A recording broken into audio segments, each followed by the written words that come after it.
If you keep it small and you practice actually noticing the things that you did get done and taking joy from those things, you're doing the same amount of work. But instead of focusing on everything that you're not doing, you're focusing on what you are doing. It just changes everything in your perspective. You're noticing what's true, which is that you are getting work done instead of holding yourself up to a totally false standard. My name is Lisa, mother of 8 and creator of the blog and YouTube channel Farmhouse on Boone. Join me as I share with you my love for creating a handmade home from scratch cooking and a little mom and entrepreneur life along the way.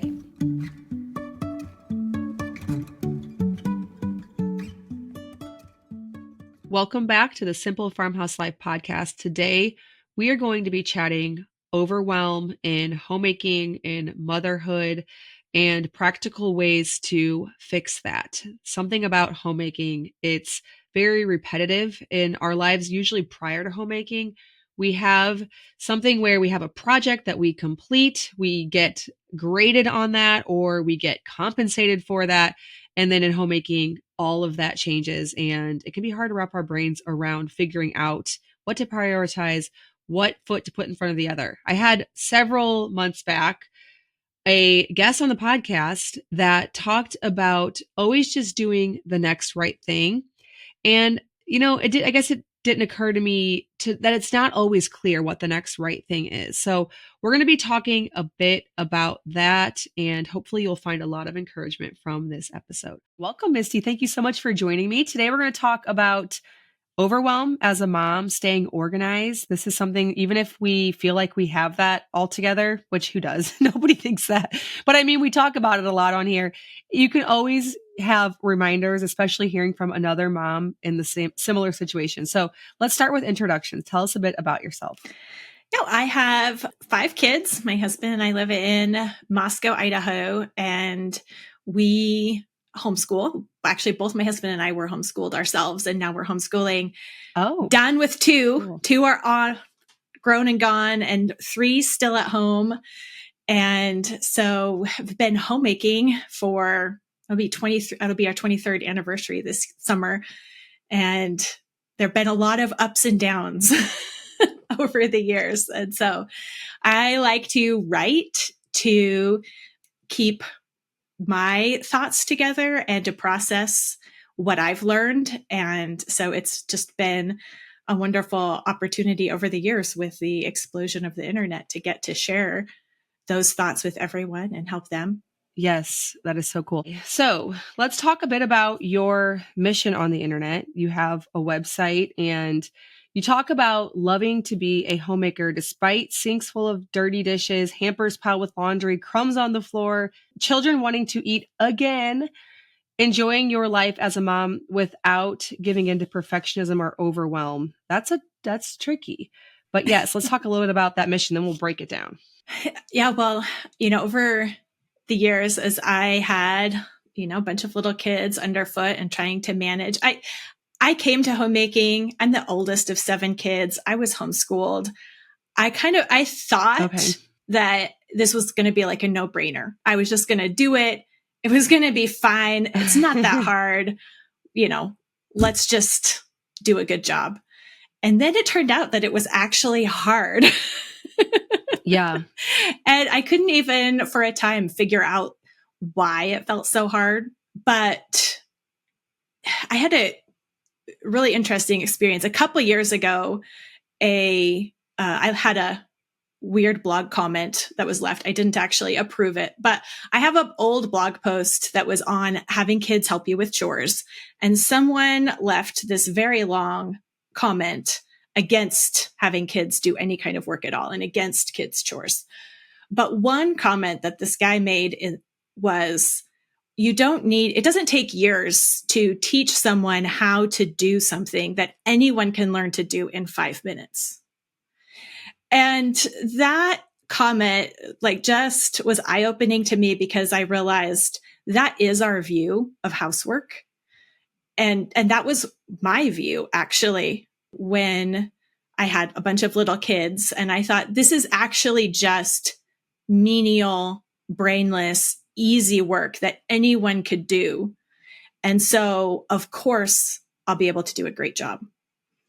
And with that's actually a disrespect of the work and an undervaluing of the work.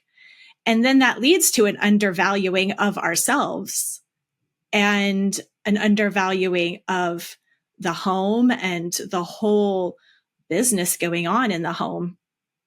And then we get discouraged and frustrated because one, it is actually hard work. It does take time to figure out how to make work for your own family. And then when you couple that with undervaluing the work itself, it's just a recipe for discouragement and spiraling into overwhelm and all the things. Yeah. Yeah. So as the oldest of 7, I'm picturing one of my kids who's probably going to be just like you, where she's going to think that like, I got this, right? What about it was surprising to you? I'm assuming it's something to do with it all being on you and your mom's not there to help, but what about it you think was like so much harder than you expected? A big part of it was the dailiness of it. Like what I really wanted was a project that I could check off and be done with. And I thought that if I just figured out the right system and like installed it, it'd be like I talk about this all the time. People think there's a system. And if you just install it, it's like a computer program that then it just runs automatically. Mm-hmm. And it turns out it's just actually pouring yourself out every day. And I felt like I was missing something because I didn't want to pour myself out every day. I wanted to find the plan that would make it effortless. Right. Yes. And so my house never met my expectations. Mm-hmm. Yeah. That's probably what it was for me too in the beginning. I haven't quite put it like that, but I always say that my first few years of homemaking were the hardest. And I had a baby, exactly 1 year in, but still I felt like now, if you just leave me with one child, that would just be like a total vacation. But at that time, it did not feel like that. But it was just because maybe, like you said, I didn't like that things had to keep being done. Like you maybe in your life prior to that, like you were able to complete something and then it just be done. Whereas a lot of everything with homemaking is repetitive. So maybe your mom was handling all of that stress that you weren't. And so that was what was surprising when you had your own home. Yeah. Yeah. And then, I think I was a good kid and a good student. And when, and I had jobs, I worked at a bagel shop and when, you have those experiences where you receive a particular assignment and you do it, and you get a good grade or you get your paycheck or whatever, like it's very clear what you're supposed to be doing. Yes. And absolutely. you have very clear feedback on, and whoever I'm doing this for approves and I'm being compensated. I'm doing I have the clear indication I'm doing what I'm supposed to be doing. Right. And then you get at home and it's like, well, I could make today a laundry day or I could do that tomorrow. Mm-hmm. And I could completely empty out the pantry and redo everything. Like the possibilities are endless. Yes. And there really is no one to say, this is what you should be doing right now. Yeah. So do you feel like, in a nutshell, the way where someone goes wrong whenever they feel like everything's overwhelming, everything's stressful, is being presented with the options for the day and then not being able to choose the right one? Like, is that what it kind of boils down to? Yeah, I think that is a big issue where there are a million good things you could be doing. And yes, having to be the one to make the judgment call that's what's overwhelming. That's a learned skill. Mm-hmm. Right. Let's talk a bit about Azure Standard.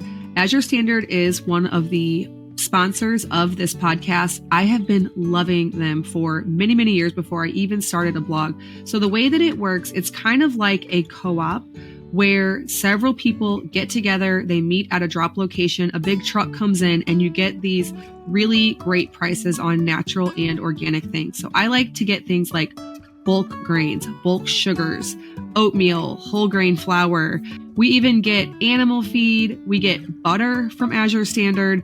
So many things, such great prices. I actually just picked up their natural line of cleaners. They have like a floor cleaner, all-purpose glass, all the things. It's not that I don't like making my own cleaners, but it just came in some bottles. It's all ready to go. Very straightforward for my spring cleaning. So I'm loving that. All across the country, there are Azure Standard drops. So if you go onto their website, azurestandard.com, enter in your location, you will likely find one pretty near you. We have a couple that are close by. We just choose one and go to that. It makes it really convenient to do this bulk ordering, get my kitchen stocked with the staples and the supplies that I need to cook from scratch 3 meals a day here on our homestead. Azure Standard is offering Simple Farmhouse Life listeners 10% off for new customers with orders over $50 or more to a drop location by using my code SimpleFarmhouse10. It's a one-time use code, but I know that you're going to be able to find so many amazing things for your kitchen at a great deal. Plus that additional 10% off is really going to help to stock your freezer, your pantry, your refrigerator for this upcoming spring and summer. Things like raw cheese, I love getting on there. You'll just have to play around on the website, compare prices. I know that you're going to find so many things that you're going to love. Thanks again to Azure Standard for sponsoring this episode. Okay, so then let's start there. Like, how do we break that down? Like, for, I'm sure, an experienced homemaker, over time you figured this out, that or you've stayed overwhelmed the entire time you've been a homemaker, which wouldn't be good. For the most part, I think, over time we figure that out. So how do you prioritize, schedule, organize what you have going on to figure out what good thing you should put your hand to and what good things to ignore? Yeah. Well, the way that I figured it out was by going on the totally wrong path for several years and thinking like, okay, if there is no system that's going to work, or if, I can't say for sure that I should be doing the dishes right now, so I'm just not going to, then I just I went down this path of doing as little as possible and saying, well, if it doesn't matter to anyone, it doesn't matter to me. And so some people just like a clean house. I decided I don't care. I don't care. Yeah. And so I don't have to do it if I don't care. Right. And I went down that path longer than I should have, but it turns out that eventually we got to the place where I cared. Yeah. Yeah. And that's when I realized that it is an attitude issue. It's a perspective issue. It's a mindset thing where you have to recognize the value of the work. It isn't just menial work that somebody has to do to keep people alive. Right. It is valuable work in itself. So I had to repent of disrespecting the work, and I had to realize that my caring was essential to our home being a happy home. And it wasn't so much about whether or not the dishes were done, but that didn't mean that doing the dishes didn't matter. Yeah. It was about me approaching my work and my life with love and joy, which would look like doing the dishes and doing things. And it would also look like not being totally thrown off if it didn't happen because, something came up with the kids or whatever. Right. So yeah, you're saying like it's mostly about your attitude. A lot of times we want to fix the systems. We want to, for me, if I declutter more, I'll have less things to manage, which I do think helps. But fixing the attitude of this will be repetitive, but this is important. And then therefore not having this apathy. It sounds like what happened with you is at some point you decided, I don't have to worry about this. Like this is stressful, but at least, nobody cares. And you just had this apathy kind of ruled your attitude. And so totally, I can see how that could so easily happen. If you're not a person who maybe is naturally bothered by a mess, then something else has to drive you caring about that, right? Like something else has to make you do something that you don't see as valuable. Yeah. Yeah. I was like, well, my house is never going to look like the magazines. So therefore, I'm not going to care at all. Yeah. It's like that was kind of just like from one extreme not to the the next. only two options. Yeah. Oh man. Yeah. It's it's good to hear from just so many homemakers to see like how different people approach this. Cause I think some people are just driven by having a naturally, like they cannot stand mess and disorder.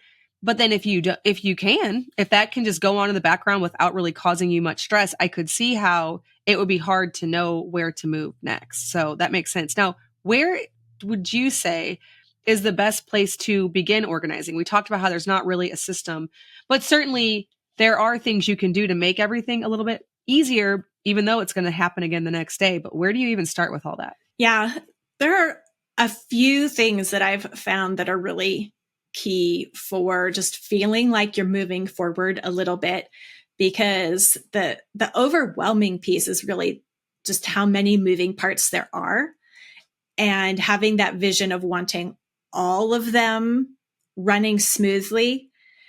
And I don't know how many systems I attempted to construct on paper for making sure that everything had its time and everything was dealt with systematically and regularly. And then everything would fall into place if only it happened, exactly like I lay out. And it never did work out exactly like I laid out. So just going back to having like a minimum viable or a place to get started, and not spending a lot of time figuring out up front how it all fits together so that I can get to the end result that I want. But rather it's about taking little incremental steps, baby steps every day, going back and redoing the little things, and not expecting to get that overhaul experience. Just being satisfied, even, which goes back to the attitude and mindset thing, that if I put food on the table and, gave the kids the attention that they needed, and I took a baby step here or there, I actually have done my job. Yeah. And there will be days where I can get more done, and there are going to be days where I get less done. But I need to know what my priorities are. And so one way that I did that for myself was I named my vocations. I was just like brainstorm, like, well, what are my responsibilities? Yeah, like the least, like the ones you have to do no matter what. Like if nothing else happens today, these are the ones. Yeah. Yeah. And when I see that, like, my job is first to be a mother to the children in my home, like that's more important than the housework. So I like ranked my responsibilities, and not like the tasks, but like the category, the overarching vocation, to say like, okay, if a mothering need comes up, that outranks the housework. So if I have to drop my housework plans because the kids were squabbling and needed me to run interference and figure things out, then I'm doing my job because my attention is going where it's supposed to go. Yeah. And then sometimes the kids are just happy playing, they're outside and playing in the mud. So there's more time. And it's like, well, that means that I need to put some attention in the home. Into the next thing. Into the next thing. And to be okay that there are a lot of things on the list, and just to be aware and responsive, and be okay that it's not systematic. Yeah. I remember whenever my sister was a young mom, she used to always say, like, as long as I bring these kids with me, I'm doing my job. So I could go, to the zoo all day. I could do anything. As long as I have the kids with me, I'm doing my job. Now, over the years, once you have more kids and they get older, really you have to stay home if you're going to be homeschooling, and you can't just, as long as I have my little job with me, I can go wherever. That's a really nice part about young motherhood. And that definitely changes. But I think we kind of grasped that too as young mothers. Yes. Okay. So we talked about like creating this tiered structure where you can go, from one thing. Okay. Is this space covered? Is this one covered? And then moving on through, I had an audience question that I thought is such a struggle. And I can see this happening for me, like there's some parts of my life where I feel like I got this down. And then some parts of my life where I feel like I don't. And it's a tricky thing. So the question in a sense is I feel like I always have ideas, but no vision on how to make them real. Like there's these big tasks. Are you setting aside specific time each day? Are you like maybe meal planning to make you able to reach those things? Are you getting a whiteboard? Are you getting a babysitter? What's like the step from this is what I want to happen to this actually happens? You know, that can be real tricky. Mm-hmm. Yeah. I always, for myself, and what I have other ladies do is start with a brain dump, like just writing everything down and get that vision or those ideas, all the things rattling around in your head onto paper. Because then when they're on paper, you can see them and kind of process them and deal with them better. I know a lot of times when I do a brain dump, I then look at it all and it's like, okay, well, so the reason I was feeling crazy is because I was keeping all this in my head thinking I was going to do all this. And now that I see it all listed out, it's like, this is completely unrealistic. What was I thinking? Yeah. And sometimes what comes out are a ton of tasks that are just like bothering you in the back of the mind and you might not even realize it. And sometimes there are, heavy relational things that come out and you're like, oh, I'm carrying a lot of extra weight. It's really not the tasks. It's this other stuff going on in my life that's making everything else feel difficult. But we tend to keep a lot in our heads and then just do a mental spiral that just feels very vague and nebulous. And that's a part of overwhelm. And having to put it on words or in words on paper where you can see them is just a way to get out of your head. And usually, you can look at what came out and say, well, is there one thing I can do? Because if there are a bunch of good things, it's not about how do I get all the good things done? It's, well, what's the next good thing I should do? Mm-hmm. And we aren't going to worry about getting all the good things done. We're just going to say, what's the next thing I should do? Yeah. Yep. And then if that's a habit every day, then eventually you'll move through that list. And then also what I find happening, because I actually do this, I put everything down and I have it organized on each day, like what I'm going to get done. I've done this for years. But sometimes what happens is I will take I'll have something on a list and it just keeps getting moved and moved and moved and moved and moved until I delete it. And I say delete because it's a digital note, but nonetheless, that can happen when you see, okay, I've had this on my list for 6 months. It's not a big deal. Clearly this can now go. I don't need to be looking at this every single day. So I'll have that happen sometimes too. But I try to plan my lists in such a way that, and I've gotten much better about this over the years, where I know what I can fit on a day whenever I have to, like today, currently as we're filming, it's a Monday. And so that means that we're washing, I'm looking at the porch because it's warm out and we've got sheets hanging. We wash sheets and quilts and we had food in the fridge that needed to get used up. Maybe some like leftovers from the end of last week and before we grocery shop. And there's just a lot. And so I know what to put on a Monday, like podcast recording with you, just a few other things, anything more than that. And I'm just setting myself up for failure because I know for sure that I cannot do that. And so I think sometimes people too are very idealistic. And so they put like, oh, I'm going to feel good that day. I'm going to do all the things. And if you do that to yourself, you're only going to continue to prove to yourself that you can't get stuff done because you're not going to be able to. So you're starting off already like creating this impossible standard for yourself. Yes. Yeah. Yeah. We do what I call a daily card. So it's a to-do list for every day that it fits on a Post-it note or an index card. And you just put 3 things for the day on there. And of course, there's going to be more that you have to do in the day.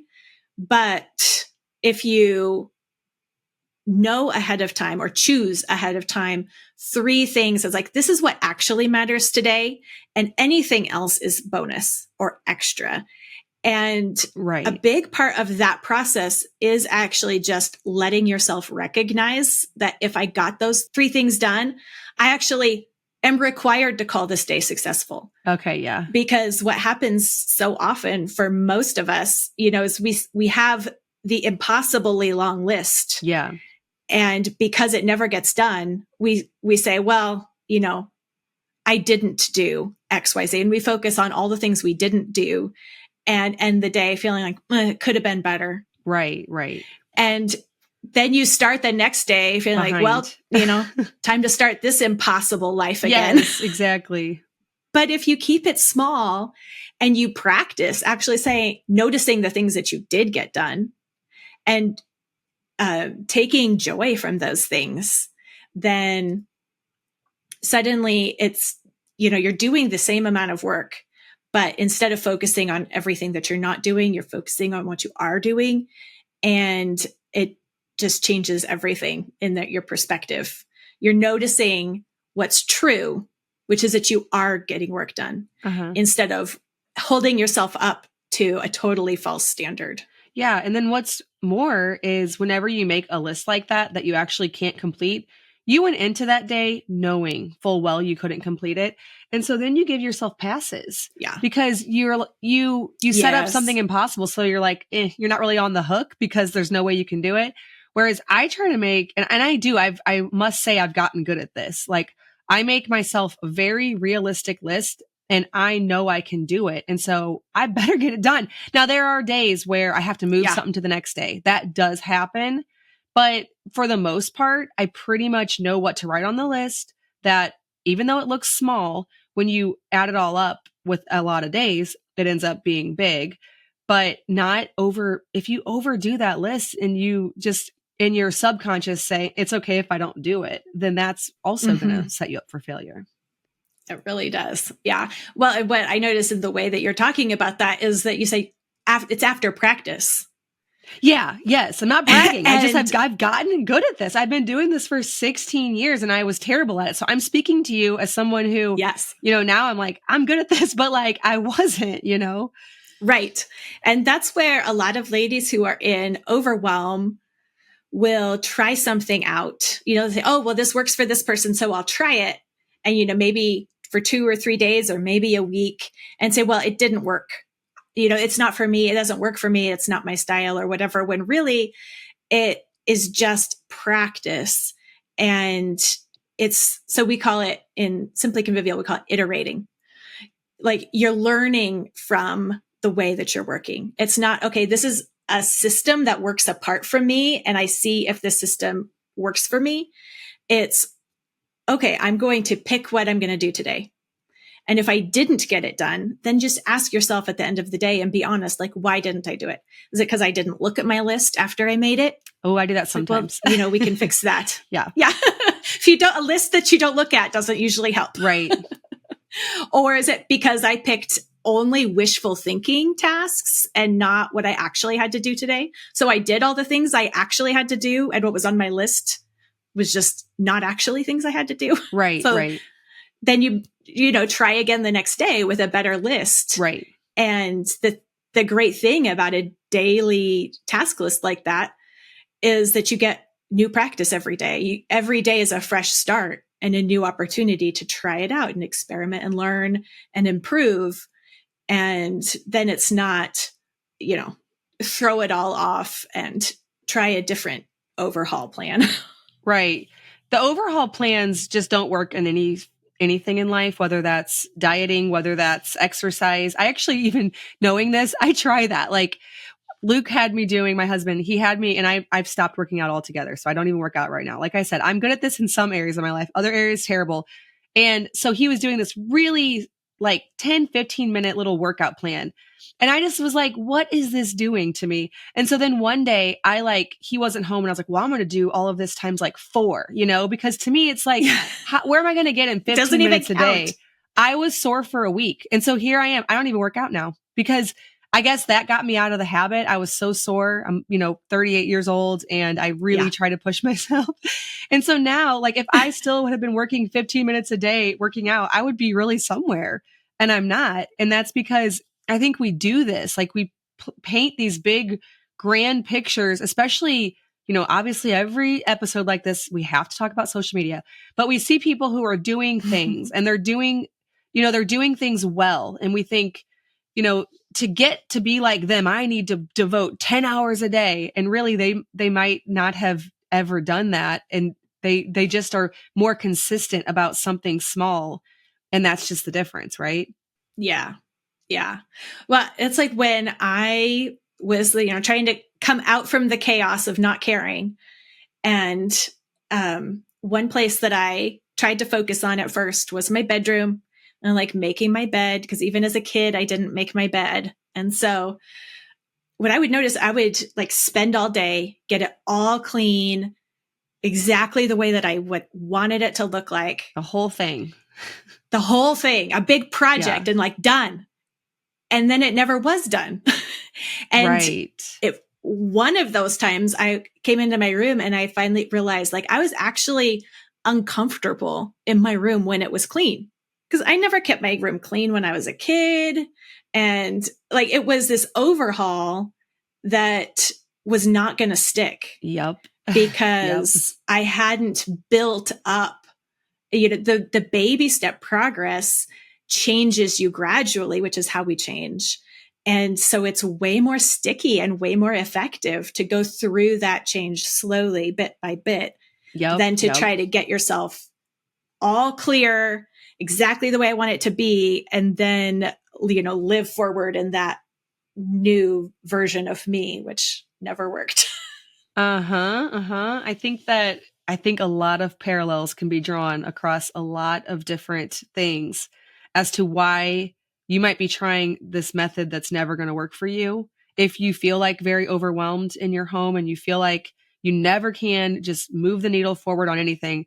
And, and we're not even talking about, I don't know, like, what are you putting on your list? Are you putting on like homeschooling, laundry, dishes, or are those the given? And then you put maybe like 2 or 3 other types of things you're trying to work toward. Maybe it's a renovation, maybe it's an art project, a sewing project. What kind of things, whenever you say you make a list, what kind of things are you talking about?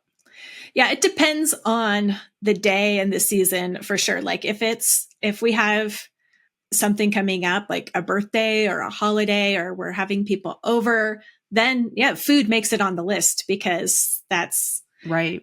That's unusual. I look at like what's actually going to take up a chunk of my day that I am going to have a tendency to ignore or procrastinate on or not count when I'm looking at, what time do I have available today?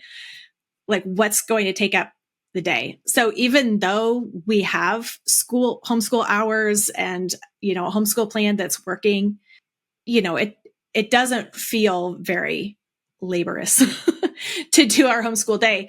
But the thing is, if we didn't homeschool today, it would not be a good day. I am responsible to educate these people, and that's my top responsibility. So I have to put that on my daily list because it has to take up my time. And it's one of those things where if we did that today and something went wrong and that's all we did, like I still have to count that as a good day. So I do put homeschooling on my top, if it's a school day, then homeschool goes on my list to kind of take up that space and to remind myself, like, you're spoken for. Right. So don't go adding all your fun projects, especially now that like my youngest is 11 now. So I have a lot more discretionary time than I used to. In some ways. And so I'm kind of drawn back to the like wishful thinking too often. So, yeah, like they're not going to take up. That's the thing about like older kids is sometimes you think that, and then, they have lots of needs too, right? Like it's not just because they can take care of themselves doesn't mean that they doesn't mean they should. will. or yes, or that. Yeah. One of the questions that we got was how to adjust in an ever-changing season of having new babies. So whenever you were having each of your new little ones, that meant for a new dynamic, maybe every other year or so. Do you have tips for that? Because it's ever-changing. What one person, like what I say to you here right now, as I have a 7-month-old, and then this exact same podcast, I'm going to probably be saying like different things to you in a year just from how I'm feeling based on that. Like right now I have a kid who latches on and nurses all night long, right? A year from now, that's going to be a distant memory. And I'm going to be like, well, what's your problem? Like, it's fine. And meanwhile, I'm over here getting sleep, right? Yeah. So yeah, how do you navigate all that? Oh, sleep is such a big deal. Yeah, the if elusive you aren't sleep getting at sleep. this exact just, moment. yes. People on YouTube will say, "You look tired." I'm like, "You think that's a compliment?" Or not a compliment, but like caring? Just don't. Okay? I am. I have a 7-month-old. Yes. Yes. I had 2 of mine that they did not sleep more than 2 hours together for most of their first year. So Are they twins? We had some rough sleep. No, they were separate children. Okay, but years they apart. both. So they woke up every 2 I hours. just had 2 that did the same thing. Oh, all 8 of mine have done this. It's me. It's user error. I know for a fact. I've talked about that a lot. I'm terrible at it.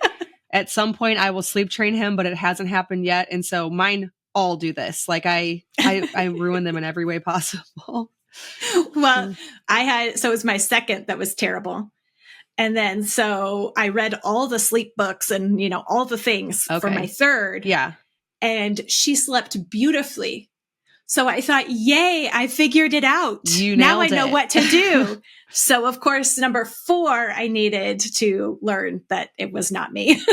Yes. That he was exactly the same way as the second. Yep. Okay. So, yeah. When you're in those sleepless survival mode days, it really is about giving the kids the attention that they need and, feeding them. And the basic, like, you're probably like, that's the basics. Uh-huh. And it's not going to last forever, and everyone's going to survive. And it really is mom being there and, smiling at the kids, just letting go what you can let go of. And that's what's going to make a difference for the kids and what is going to set the tone for your family, which is so much more important than having everything just the way you would like it. Yeah. So, just knowing those kind of priorities and working that out with your husband. And like, sometimes I think we just need to say, I think this is what everything, this is the way I would like it all to be. Yeah. Yeah. And, a lot of times my husband would just look around and say, well, this is fine. Like, I'd say, I can't believe that the clean laundry just stays in the baskets all the time. I'm such a bad homemaker. And he's like, but you've got this and this and this, and it's clean. Like the laundry in the baskets. Who cares? This is fine. Yeah. Not worried about it. Yeah. Yeah. It always, in all of the things we're talking about, it comes back down to defining what has to get done. And then moving through those. And if you don't get past point A, B, C, well, then that's okay, depending on what season that you're in. I think that's a really nice, concise way to look at it. And I will say, as a mom who has had lots of kids every other year, it's so much easier now for me to see how much a season is, if you will. I know that between about ages 5 months and depending on when I sleep train, so anywhere from 9 months to a year, it's hard. That's just, I know this. It happens every single time. They co-sleep great, they cuddle up, and then they just get restless. Anyways, it's just a pattern I've been through. And so I'm not near as worried about it. And so it doesn't really cause me near the stress that it used to whenever I went through this part, because it was what's going on? This is terrible. Now I'm just well, it'll be over with soon. I know that, And so I'm able to grasp it a lot better, and it not really completely define my whole life. My whole life right now isn't my baby doesn't sleep. It has been. I have had that attitude toward it, and I'm going through the exact same thing now as I always have. I just definitely am able to, most days. Now there are days where I get a little bit more worked up about it, but most days just kind of, this is how it is, but it's going to be over with. Then I'll have a long break of being able to not have that again. So I think the mindset thing matters. Yeah. And that's why it's not about finding the right system, because our life is seasonal and things do change. And so we have to adapt, and the needs of our families change, and they can change very dramatically. Sometimes in an instant, something can happen and it's all different. And then, or sometimes it's just gradual and you don't even realize that it's changing until you're like, wait, what? This used to work beautifully and now it doesn't work at all. And so it really is just paying attention and being aware of what your particular family dynamic is and what your particular family needs are.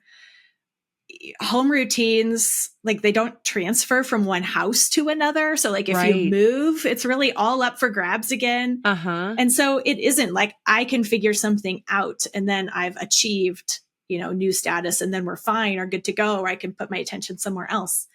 It's just giving your home and your family attention and awareness all the time. Right. Because then once your youngest is 5, like that's a totally new lifestyle too. And then, like actually my oldest got married last summer and now he and his wife are expecting their first. So it's like, okay, so this is like phase. Totally new, like, yeah. And it's like, it just keeps changing. Whether you have babies or not. Yeah. It's the way life is. And so instead of always looking forward to some future point where it's figured out and then we're going to be smooth sailing. Right. It's like, it's never going to be smooth sailing. Just figure out how to sail.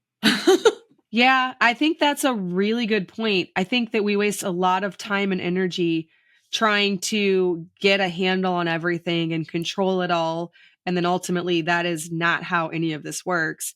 Have there ever been certain like systems you've implemented over the years because everybody else said this will work? And I know I'm putting you on the spot. You might not be able to think of anything, but like, does anything come to mind that you for one think this doesn't work for me personally, that everybody else seems to think is like the thing that'll change your home?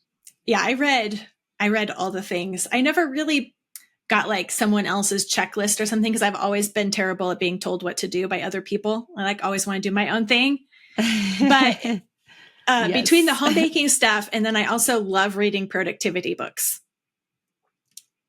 The common denominator on almost any of that is everyone says you have to make your bed. And so I really fought that for a long time because I didn't make my bed and it was fine. And then I finally realized like, but I keep reading these things and I'm admitting like, it's actually not fine. So maybe I should believe it and try it.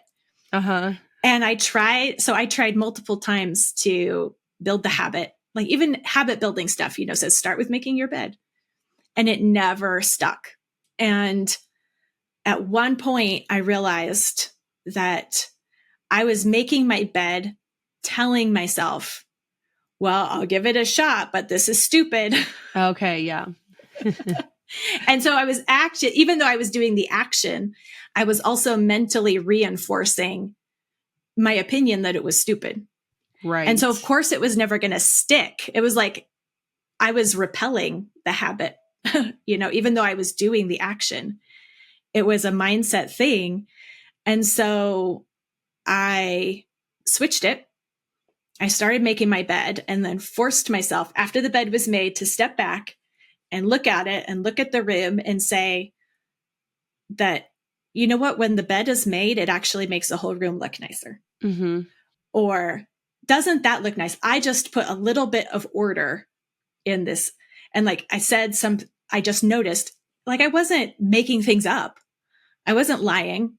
I was actually lying to myself when I was telling myself it was stupid. That you didn't like it. And I couldn't, and I couldn't just stop. I had to actually replace it and repeatedly tell myself true things that would help me to care, because I did need to care. And I had to change that inner narrator dialogue that was going on in my head. Like this doesn't and matter. Just being aware of it was the first step. Yeah. Yes. And then consciously switching that narrative in my head made all the difference. It's just easy to make my bed now, where it was never, even while I was like, habit building, it was never easy. And now it just feels natural and normal. I don't really think about it. And it's because I've acknowledged and accepted like that it's kind of nice to have a made bed. It feels good. Yeah. That and good. Like fully cleaning the kitchen, wiping down at night, not just the dishes, but like wiping out the sink, wiping down the countertops. It does something for you. It makes you just feel like things are closed. I'm ready to go to bed and I'll revisit this tomorrow. I feel like that's another habit similar to that. Yeah. Oh, so much encouragement. I know you have so much more. So tell everyone where they can find you, where they can get more encouragement and wisdom from you in becoming not so overwhelmed in their homemaking. Yeah, I have a website and blog that's at simplyconvivial.com, and then a podcast called Simply Convivial. And that one is, some of them are blog articles that I read aloud, and some of it is just me talking. But then I also have a podcast called Simplified Organization, which is interviews with other moms. A lot of them are just moms from our community, and they're sharing things that they're learning, and it's just kind of mom chat. And all my episodes are like 10 or 15 minutes long, so it's just the perfect length for folding a basket of laundry. Yes, yeah. And then I just have a new book out called Simplified Organization, Learn to Love What Must Be Done. So that's about that process of going from like, I don't care, Right. This is all stupid. Why do I have to do any of this every single day? To like tackling everything with a cheerful energy, even if your home isn't perfect and you never get it, totally figured out. You're actually living a productive, happy life at home. Yeah, that is so encouraging. I think that the listeners will find it very encouraging, especially if sometimes it is just our minds getting in the way of us getting done, like the basic things that we need to get done, whether that's from apathy or from a feeling of this will never get done, therefore I shall not even start. Perfectionism. There's a long list, and I think that will all be very helpful for those who struggle with this. We all struggle with this to a degree, for sure. Yeah. So some helpful resources to put in our ear while we're getting that stuff done. All right. Well, thank you, Misty, so much for joining me. Thank you for having me, Lisa. This has been fun. All right. Well, thank you so much for listening, and I will see you in the next episode of the Simple Farmhouse Life podcast.